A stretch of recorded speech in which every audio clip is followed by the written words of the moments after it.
अनुपात 7 है तो लाभ 7,000, अनुपात 5 है तो लाभ कितना 5,000 मिला शीला का। उसी तरह हम ढूंढेंगे सीमा का। अनुपात 7 है तो S2 का लाभ 7,000। अनुपात 9 है तो S3 यानी कौन सीमा, सीमा का लाभ कितना। अब गुणा करेंगे तो 9 गुणा 7,000 भाग 7 कितना आया 9,000। तो यहाँ लिख दिया है सीमा को कितना मिला 9,000। ये 7,000 ऑलरेडी सवाल में हमें दिए हुए थे।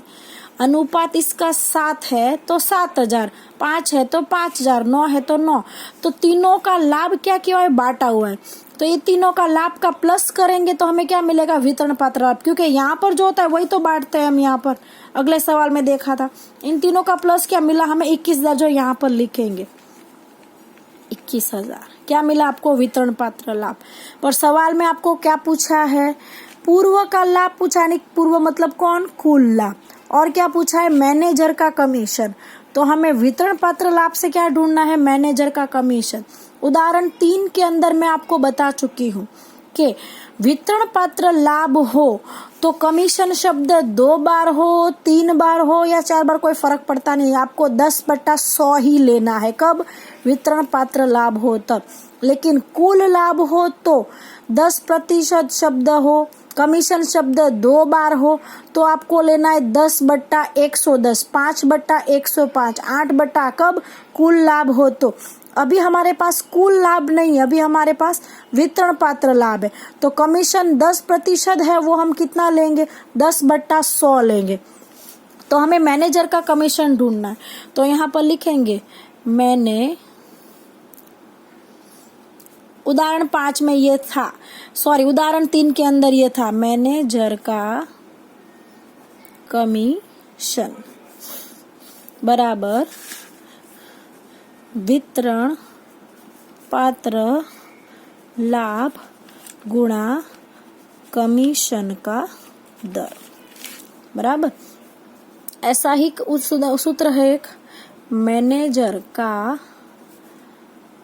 कमीशन बराबर यहाँ पर आप लोगे कुल लाभ तो गुणा कमीशन का दर। तो कुल लाभ हो तब आपको लेना है 10/110, कमीशन शब्द 2 बार हो तब, और वितरण पात्र लाभ हो तो 10/ आपको लेना है 100। 2 बार कमीशन शब्द हो तो भी 100 लेना है, और जब कुल लाभ हो तब कमीशन शब्द 2 बार हो तो ही 110। अब कुल लाभ सवाल में है और कमीशन शब्द 1 बार है तो 10/100 लोगे बराबर है। अभी हमारे पास कुल लाभ सवाल में है नहीं तो हम इस सूत्र का उपयोग नहीं करेंगे, हम ये वाले सूत्र का उपयोग करेंगे क्योंकि हमारे पास है वितरण पात्र लाभ। तो वितरण पात्र लाभ हमें मिला है 21,000 और 10% क्या मांगा है कमीशन। ये 0 गया 0 गया 0, कितना आया 2100। तो हम अपने फॉर्मेट में लिख देंगे वापस यहाँ पर कमीशन कितना 2100, यहाँ पर घटाएंगे तो इस कुल लाभ में से कमीशन घटाएंगे तो मिलेगा वितरण। अब इन दोनों को जोड़ेंगे तो हमें क्या मिलेगा कुल लाभ बराबर है। ऐसे कुल लाभ बराबर वितरण पात्र लाभ प्लस कमीशन। इसका दूसरा सूत्र ये भी है सेम फॉर्मेट की तरह, कुल, ये जो फॉर्मेट है ना मैं इसको सूत्र में लिख रही हूं यहाँ पर, कुल लाभ बराबर माइनस, एक मिनट, हाँ तो इसे हम लिखते हैं यहाँ पर कुल लाभ माइनस कमीशन बराबर हमें क्या मिल रहा है वितरण पात्र लाभ। अब सवाल में हमारे पास कुल लाभ नहीं है पर कमीशन हमें कितना मिला 2100, वितरण पात्र लाभ कितना मिला 21,000 और कुल लाभ हमारे पास नहीं है। अब ये जो है वो पूरा इक्वल टू के इस तरफ चला जाता है, क्या हो जाएगा, प्लस।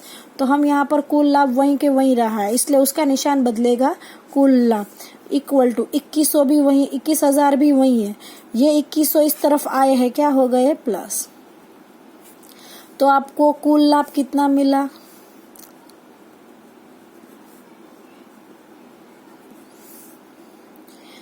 तो 23,100।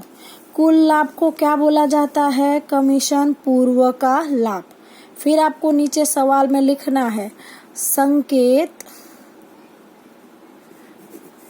मैनेजर संकेत को कमीशन बराबर 2100 रुपये मिलेंगे। और फिर आपको लिखना है कि कमीशन पूर्व का लाभ है 23,100, बराबर।